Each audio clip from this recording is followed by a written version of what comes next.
नमस्कार दोस्तों, जय हिंद, वंदे मातरम। आप सभी का एक बार फिर से बहुत बहुत स्वागत है आपके अपने यूट्यूब चैनल एग्जाम ट्रिक।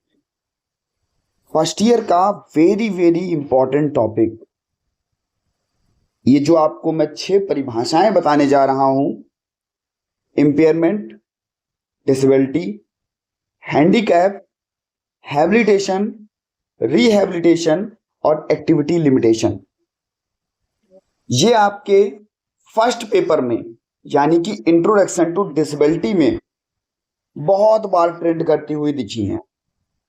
बहुत बार ये परिभाषाएं आपके एग्जाम में आपसे पूछी गई। तो चलिए हम लोग जान लेते हैं कि क्या है, और सभी परिभाषाओं को बहुत अच्छे से देखिएगा, सभी आपके लिए वेरी वेरी इंपॉर्टेंट है। इम्पेयरमेंट, या हम अगर हिंदी में बात कर लें तो कहेंगे क्षति, आपका दिव्यांगता या डिसेबिलिटी आप कह सकते हो, और विकलांगता। क्षति अक्षमता आप ऐसे कह सकते हो, अक्षमता, या आप कह सकते हो विकलांगता। और विकलांगता को ही आप जो है दिव्यांगता नाम से जानते हो, इसको बिल्कुल याद रखिएगा। तो पहली क्षति, दूसरी अक्षमता और तीसरी दिव्यांगता। उसके बाद हैबिलिटेशन, रिहैबिलिटेशन और एक्टिविटी लिमिटेशन। तो क्षति क्या है, इस पर हम लोग पहले चर्चा कर लें। किसी व्यक्ति के शरीर या मन के किसी भाग की कार्य करने की क्षमता में कमी या खराबी का होना इंपेयरमेंट कहलाता है।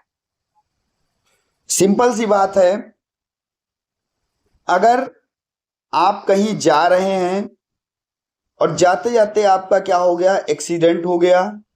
एक्सीडेंट में आपकी क्या लग गई, चोट लग गई। क्या लग गई भैया, चोट लग गई। और जो ये चोट लगी,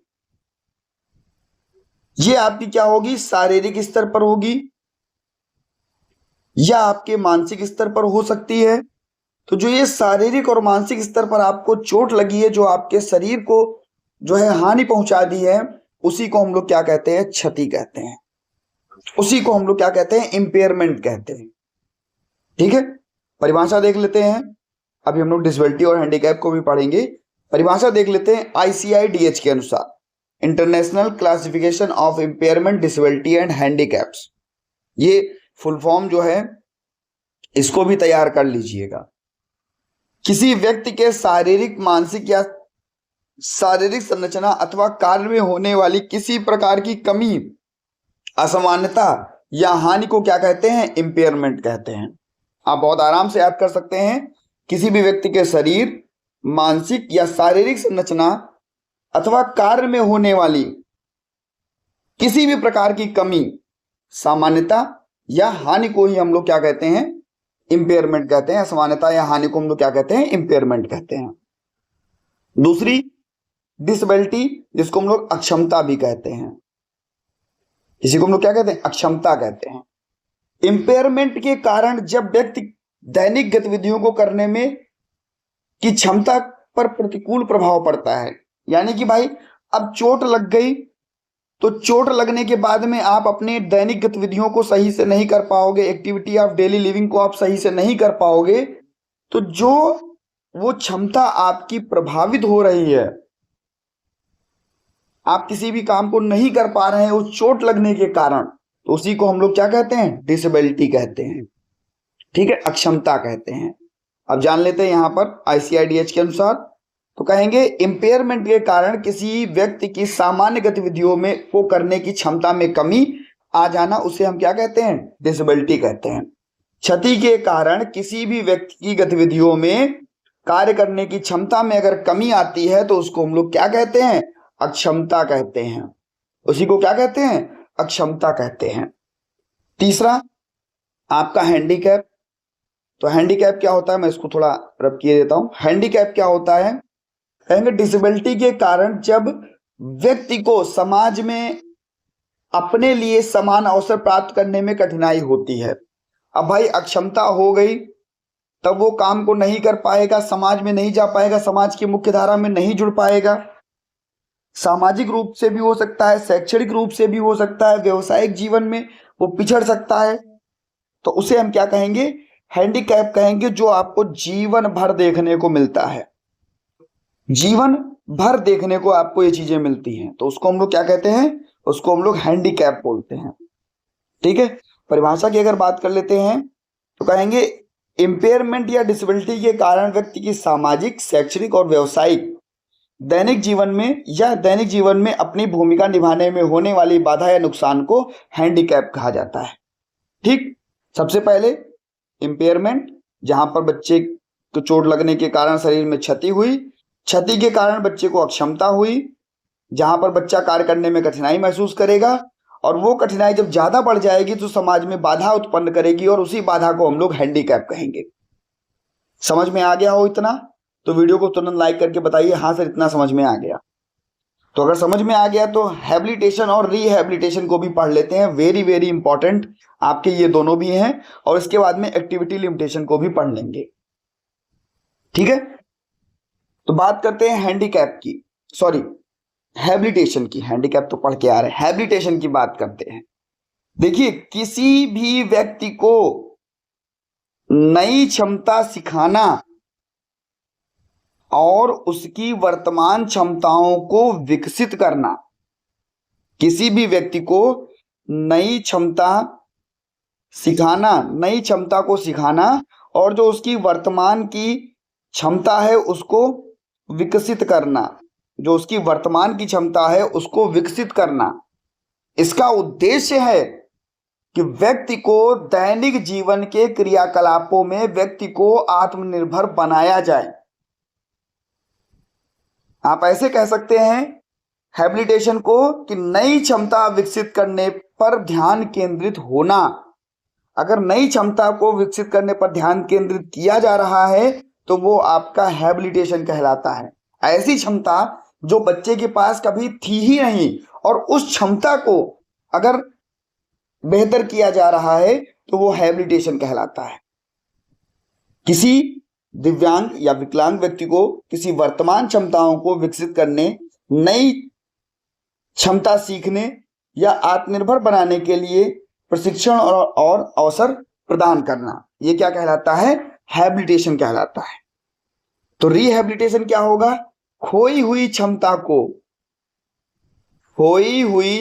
को वापस पाना, खोई हुई क्षमता को पुनः प्राप्त करना, चाहे वो शारीरिक हो, मानसिक हो, सामाजिक हो, व्यवसायिक हो, किसी भी क्षेत्र में हो, पुनः सक्षम बनाना ताकि वह अपने जीवन में आगे बढ़ सके। एग्जाम्पल दे रहा हूं, किसी भी व्यक्ति को अगर दुर्घटना से कोई भी अक्षमता हो गई, कोई भी हैंडीकैप हो गया, तो उस क्षमता को उसे वापस दिलाना, चाहे वो आर्टिफिशियल लिम्ब हो, चाहे वो किसी भी माध्यम से हो, जिससे व्यक्ति फिर से अपने काम को स्वतः करने लगे, स्वयं से करने लगे, चलना फिरना, काम करना, मानसिक गतिविधि फिर से करने लगे वो, जिससे वो समाज में सक्रिय हो पाए। इसी को हम लोग कहते हैं rehabilitation.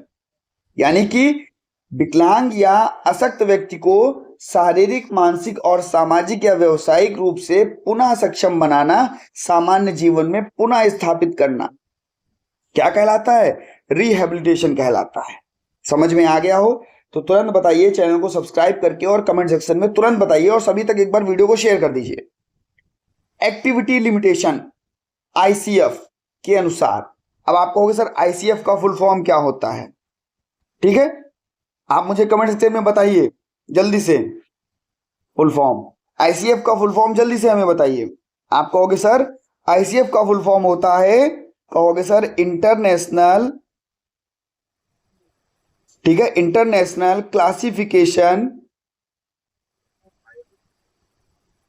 Classification of functioning disability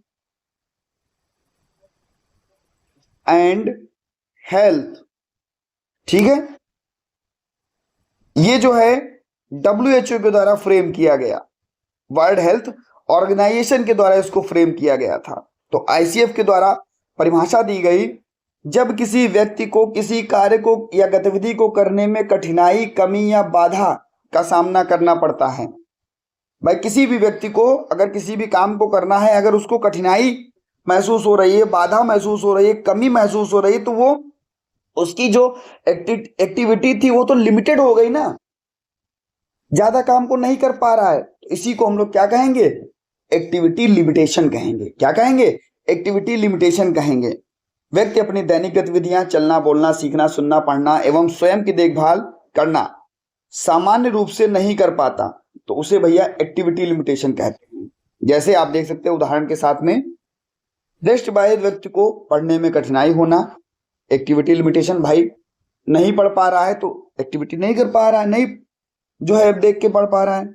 श्रवण बाधित व्यक्ति को बातचीत समझने में कठिनाई होना, चलने फिरने या समस्या से जो सीढ़ियां चढ़ना है उसमें कठिनाई होना, तो इम्पेयरमेंट, एक्टिविटी लिमिटेशन और पार्टिसिपेशन रेस्ट्रिक्शन। तो कह सकते हैं कि भैया कमी, कार्य करने में कठिनाई और समाज में भागीदारी में बाधा आपको देखने को मिल सकती है। तो भैया इसको आप क्या कहते हो?